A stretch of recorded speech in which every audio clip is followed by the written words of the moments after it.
Hey everyone! Today I'm going to show you how to bypass factory reset protection on any Android phone. The best part? It's completely free and really easy to do.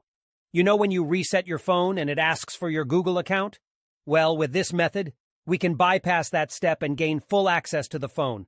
I've successfully done this on over 100 Android phones. I'll guide you step by step through the process, so don't worry if you're not a tech expert. Just follow along and soon you'll be able to unlock any Android phone without any hassle. Okay, so the next step is to use this website to remove the factory reset protection lock from your Android phone. To do this, you'll need to provide 3 important details: your phone's exact model, its IMEI number, and a valid email address where you can receive notifications. Now you might be wondering how to find your phone's IMEI number. Well, there are several ways to do this. You can check the back of your phone, the original box it came in, or even your carrier's website. Your account details may also have the IMEI and serial number of your device. If you have a sales receipt or contract, you may find the IMEI and serial number there. If your phone has a removable battery, you can check underneath it for the IMEI or serial number.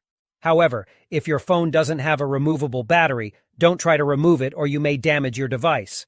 Once you have your phone's IMEI number, you'll need to fill out a simple form on the website with your phone model, IMEI number, and a valid email address.